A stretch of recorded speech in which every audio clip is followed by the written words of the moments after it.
क्यों है कि स्त्री के हिस्से में दुख, संघर्ष, सब कुछ समृद्धि के साथ भी से जुड़ा हुआ है।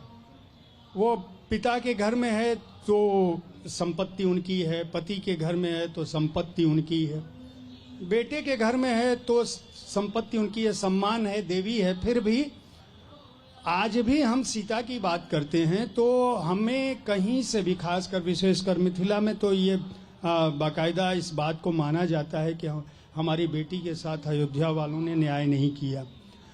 और पूरा भारतीय मानस जो है, मुझे आज के समय में कोई लड़की ऐसी नहीं मिलती जो अपना नाम सीता रखने को तैयार हो, और रख भी लेगी अगर, पहली बात तो उसको बहुत ऑकवर्ड फील होता है, खराब लगता है, और रख भी ले तो कोई ऐसा नहीं होगा जो वह जीवन जीना चाहे। तो आप जब ये अपनी कृतियां लिख रही थी, भले ही उनकी गाथा लिख रही थी, लेकिन आपके मन में क्या ऐसा कुछ मानस में था कि नहीं, मैं वर्तमान समय में उनको इस रूप में रखूं कि हमारी जो पीढ़ी है वो उनसे कुछ प्रेरणा ग्रहण कर सके या समझ सके उनको? सर्वप्रथम तो मैं ये कहना चाहूंगी कि सनातन धर्म में स्त्रियों का क्या हिस्सा था और क्या समृद्धि थी उस काल में, जिसको मिथक बना दिया गया। मैं मिथक कभी नहीं मानती, मैं उसे इतिहास मानती हूँ।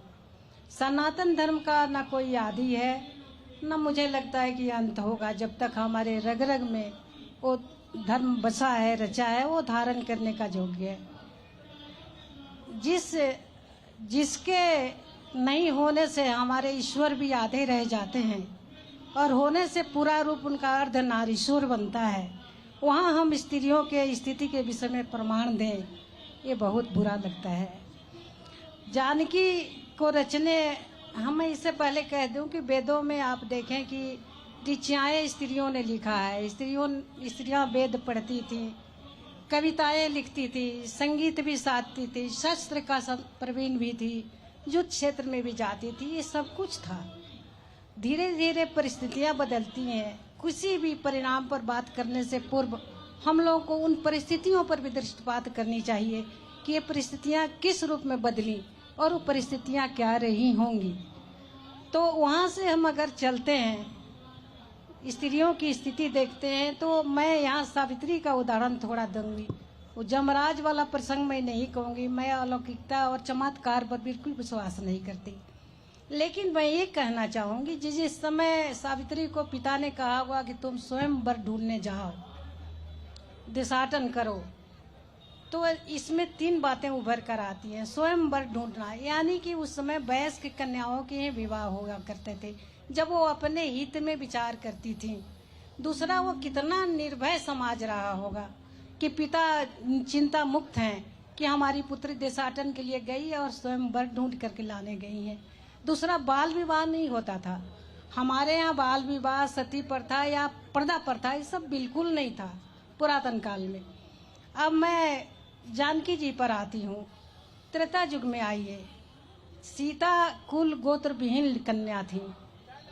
जनक जी ने उनको कितने मान दुलार से पाला कि राज्य का नाम मैथिली, मिथिला पड़ा, जनकपुर पड़ा, या जनक जी ने अपना मान सम्मान उनको दिया, नाम दिया, राज्य का नाम दिया। और ब्याह कहाँ हुआ उनका? उस समय के सर्वाधिक कौशल समृद्ध राज्य जहाँ के राजा दशरथ थे, उनके पुत्र राम से। यहाँ कहाँ कुल गोत्र कहीं बीच में आया? कुछ भी स्थिति उस तरह की नहीं थी। धीरे धीरे स्थितियाँ बदली। द्वापर युग में भी यही स्थिति थी। लेकिन मैं जनक नंदिनी और उर्मिला रचने के पीछे मेरा कोई पुरुष सत्तात्मक राज्य को हमको गाली देने का नहीं है। रामायण में सीता को मूक बताया गया। सब लोग यही कहते हैं कि सीता ने प्रतिरोध नहीं किया, उनके पास प्रतिरोध का स्वर नहीं था। राम जैसा कहते गए। पिता ने कहा कि धनुष जो तोड़ेगा तुम्हारा वर हो जाएगा, हो गया। राम ने कहा कि मैं तुम्हें त्याग करता हूँ, चुप रही। ऐसा बिल्कुल नहीं था।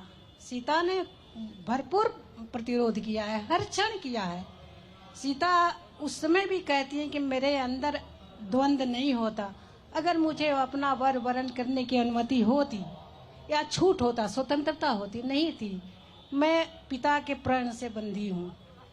तो ये सही था। उस पिता का ऋण उनके ऊपर था, जिसने अपना नाम दिया, अपने राज्य का नाम दिया, तो ऋणी तो होना ही चाहिए ना।